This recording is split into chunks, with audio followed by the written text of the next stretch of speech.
நண்பர்களே, சட்டப்பேரவையில திமுகவுக்கும் தாவேகாவுக்கும் கடுமையான சொல் போர்ன்னு சொல்லலாம். அந்த அளவுக்கான வாக்குவாதங்கள் அனல் பறந்தது. இதில் எந்த அரசியல் என்னங்கிறத இனி நம்ம பார்க்கணும். சட்டப்பேரவையில விவாதம் நடைபெறுது. இது தொடர்பா அப்படின்னா ஆளுநர் உரைக்கு நன்றி தெரிவிக்கும் தீர்மானத்தின் மீதான விவாதம். இதுல காலையில இருந்தே பார்க்க போனா ஒரு அரசியல் வேறுபாடுகள் ரொம்ப வெட்ட வெளிச்சமாச்சு. முக்கியமாக நடந்தது என்ன அப்படின்னா, சட்டப்பேரவை எதிர்க்கட்சி தலைவர் யாருன்னா முன்னாள் துணை முதலமைச்சர் உதயநிதி ஸ்டாலினுடைய உரை.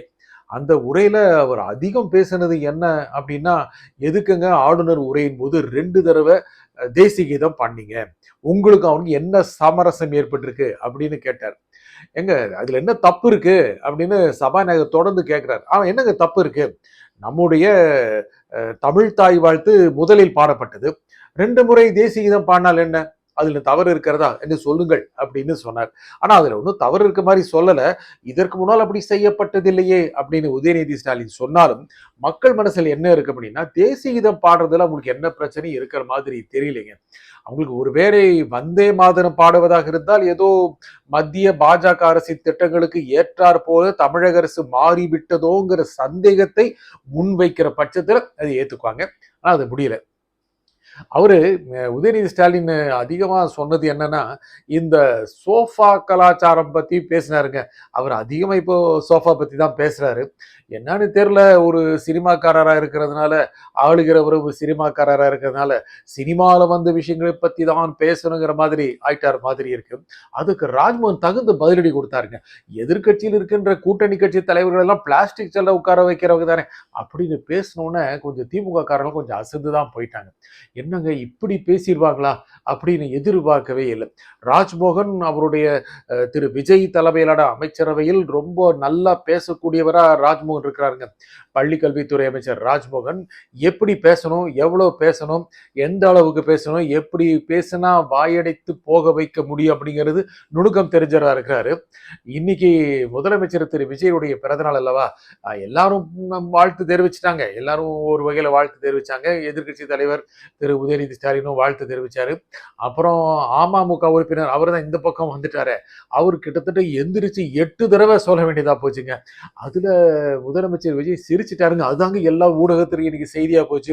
முதலமைச்சர் சிரிக்கிறார், முதலமைச்சர் சிரித்து விட்டார், முதலமைச்சர் புன்னகைத்து விட்டார். முதலமைச்சர் நடிகராக இருக்கும் போது அவர் புன்னகையை யாருமே புறந்தள்ள முடியாத அளவுக்கு ஒரு பூ போல சிரிப்பார். இன்னைக்கு வைரல் ஆக்குறாங்க இன்ஸ்டாகிராம்லயும் மற்ற விஷயங்களையும். ரீல்ஸ் அரசு தானே அப்படி உதயநிதி ஸ்டாலின் போற போக்குல சொல்லிக்கிட்டே போறாரு. அவர் ஏற்கனவே ஆளுநர் உரையின் போது சொன்ன அதே விமர்சனத்தை இன்னைக்கும் சொல்றாரு. என்ன அப்படின்னா, ரீல்ஸ் போடுற கண்டென்ட் பண்ணாலும் யூஸ்ஃபுல்லா இருக்குங்க, மற்றதுக்கு எதுவும் இல்லை. இது எத்தனை நாள் பேசுவீங்க, இது எத்தனை நாள் இது மாதிரி பேசலாமா? மக்களுக்கு இன்னைக்கு ரீல்ஸுங்கிறது பார்ட் அண்ட் பார்சல் ஆஃப் லைஃபுங்க.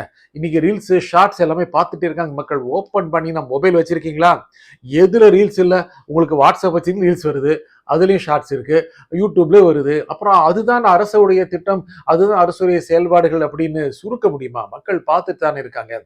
ஏன்னா குற்றச்சாட்டுகள் வரும்போது குற்றச்சாட்டுகளுக்கு பதில் சொல்ல வேண்டிய நிலைமை 2 தரப்புகள் இருக்குல்லவா.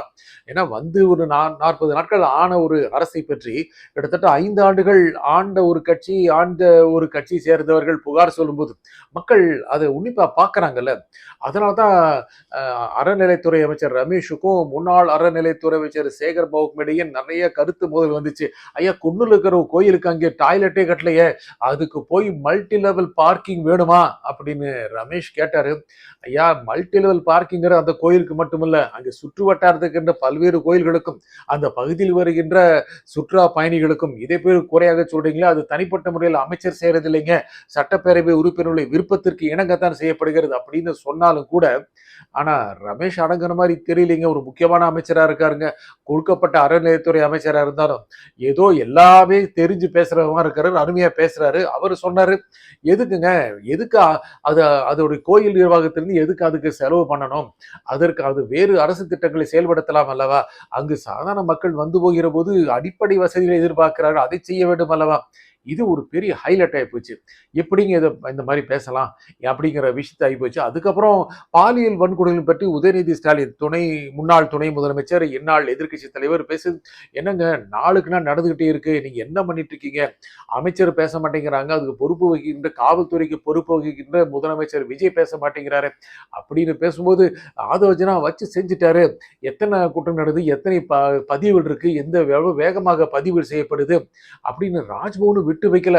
நாங்க என்னங்க மற்ற விஷயங்கள் அந்த மாதிரி யாருன்னு சொல்ற மாதிரியா இருக்கு, இருக்கிறவங்களை போட்டு உள்ளே தள்ளுறோம்ல, அந்த காலத்துல யார் அந்த சார்னு சொல்ற அளவுக்கு இருக்கா, அண்ணா பல்கலைக்கழகத்தில் நடந்த கொடுமைக்கு எந்த அளவுக்கான காலம் கடத்தப்பட்டது இப்படின்னு ஒரு வரிசையை போட்டாரு.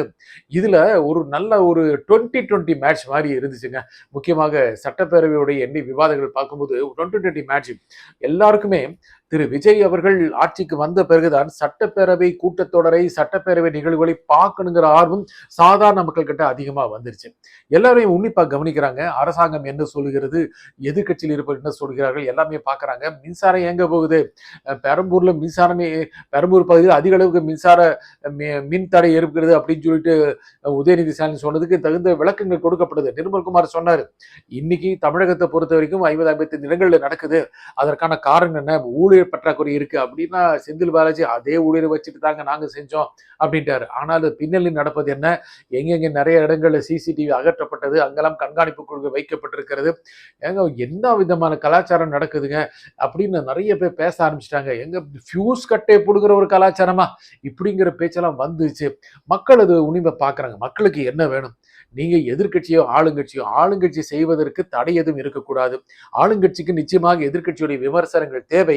அதே சமயம் ஆளுங்கட்சி செய்கின்ற நல்ல திட்டங்களையும் பாராட்ட வேண்டும், நிறைய அறிவுகள் சொல்ல வேண்டும், வீண் புகார்கள் கூடாது. நிறைய இடத்துல சபாநாயகர் தலையிட்டு இந்த தவறான புகாரெல்லாம் வைக்காதீங்க, இதுவே ஒரு பேச்சுக்கான ஒரு பதில் இருக்க முடியாது, ஆளுநர் உரைக்கு நன்றி தெரிவிக்கும் தீர்மானத்தின் மீது அதை பற்றி பேச வேண்டுமே தவிர முழுக்க முழுக்க புகார்களாக இருக்கக்கூடாது அப்படின்னு பலமுறை சபாநாயகர் சொல்லிட்டாரு.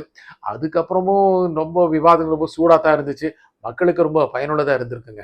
எடப்பாடி பழனிசாமி தான் முதல்ல ஒரு முக்கியமான விஷயத்தை கொண்டு வந்தாரு. அது என்னன்னா, மேகதாது விவகாரம் தொடர்பாக ஒரு கருத்தை சொல்ல வந்தாரு. அதை சொல்ல முடியல தான் அப்படிங்கிறதுக்காக அவர் வெளிநடப்பு செய்தார். இதுல அதுக்கப்புறம் அவரை திரு ஆதவ அர்ஜுனா பேசி எதுக்காக ஒரு நறுமண மன்றம் வேணும், எதற்காக இது அவசியம் இருக்கிறது, இது எந்த விதத்திலும் காவிரி நீர் உடைய பகிர்வதை எந்த பிரச்சனையும் கொண்டு வராது அப்படின்னு சொன்னதன் மூலமாக அவர் சாட்டிஸ்ஃபை ஆயிட்டார்.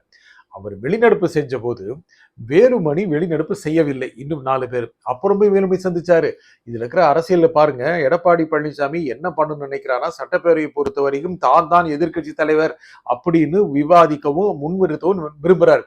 ஏன்னா உதயநிதி ஸ்டாலின் பார்க்க போனா புகார் சொல்றதுல இருக்கிறாரு. அது மட்டும் இல்லாம ரொம்ப ரொம்ப புலம்புறவரா இருக்காரு. எடப்பாடி பழனிசாமி மக்களுடைய திட்டங்களை பற்றி முன்னிறுத்து பேசி அதற்காக வெளிநடப்பும் செய்வார் அப்படிங்கிற மாதிரியான ஒரு பிரச்சனையை, ஒரு பிக்சரை இன்னைக்கு தமிழக மக்கள் முன்னால கொண்டு வந்துட்டாருங்க. அது இன்றைய சட்டப்பேரவையில நடந்த ஒரு முக்கியமான அரசியல் பிரச்சனை.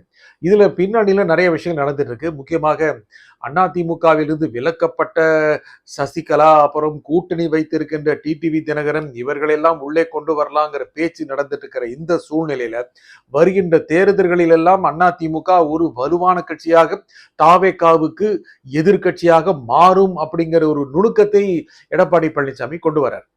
அதுலதான் இன்னைக்கு சட்டப்பேரவையில் அது நடந்தது. அது ஒரு முக்கியமான அரசியல் நிகழ்வு. நன்றி, வணக்கம்.